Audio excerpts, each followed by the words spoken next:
Hello दोस्तों। मैं Japan में हूँ और आपको आज एक जापान के बारे में एक बहुत इंटरेस्टिंग फैक्ट बताता हूँ।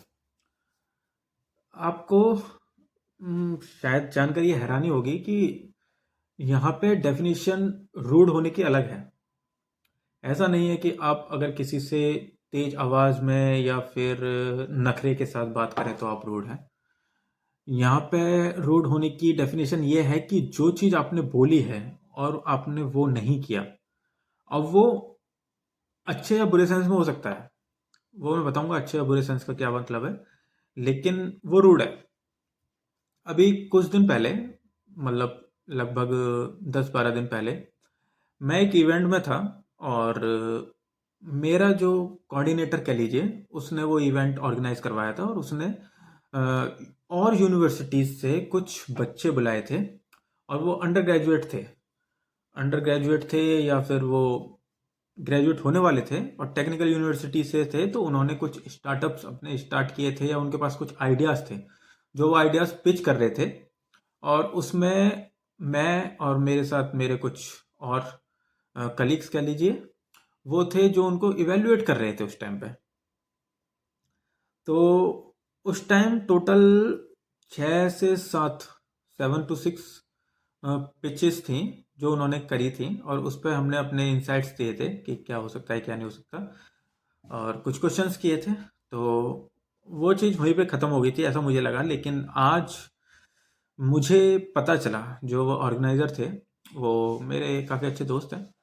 तो उनके साथ मैं बैठा हुआ था, तो सेम इवेंट अब दिसंबर में दोबारा होने वाला है। तो वो मुझे ब्रीफ कर रहे थे कि वो इवेंट दोबारा होगा, तो अपना कैलेंडर थोड़ा वैकेंट रखना उस टाइम के लिए। तो मैं ठीक है, तो मैंने उन्हें बोला कि लास्ट टाइम इवेंट बहुत अच्छा रहा एंड ऑल। तो तब उन्होंने बताया जापान को लेके कि जो वो लोग आए थे या जो बच्चे जो आए थे उनको लेके जो आए थे, उनको कहा जाता है रिक्यू Fock.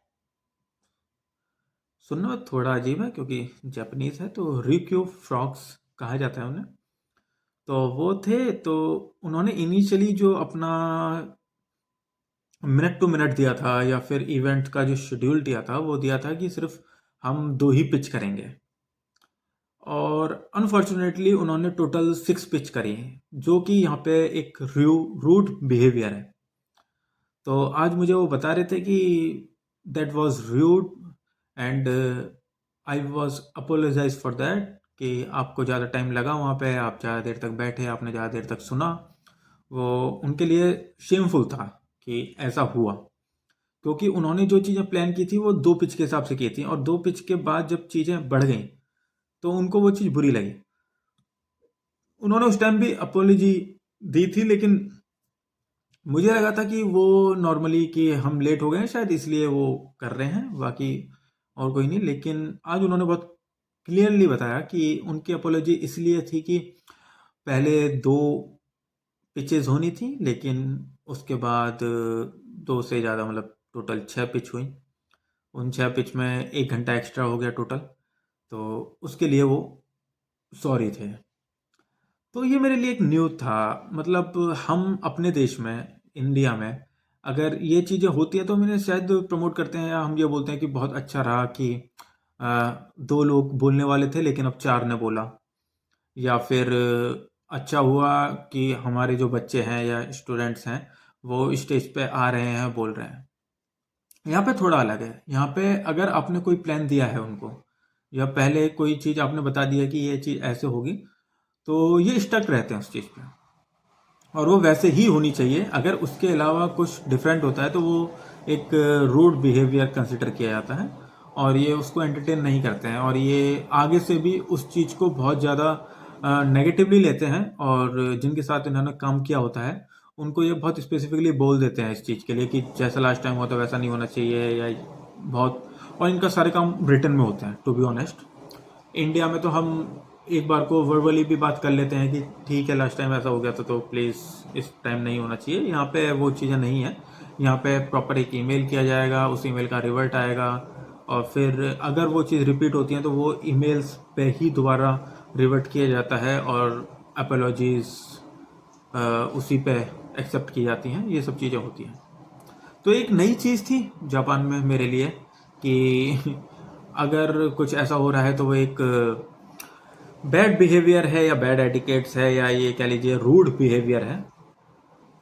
Lots more to learn from Japan, क्योंकि ये एक बहुत अच्छा देश है, एडिकेट वाला देश है, जहाँ से बहुत कुछ सीखने के लिए है।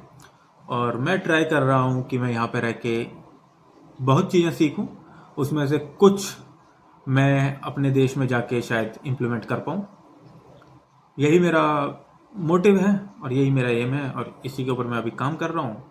यहाँ से मैं डेली कुछ ना कुछ सीखता हूँ और वो आप लोगों के साथ शेयर करता हूँ। और उसके अलावा फिर जब मैं अपने देश वापस जाऊंगा तो काश मैं वहाँ पे भी ये चीज़ें इम्प्लीमेंट कर पाऊँ।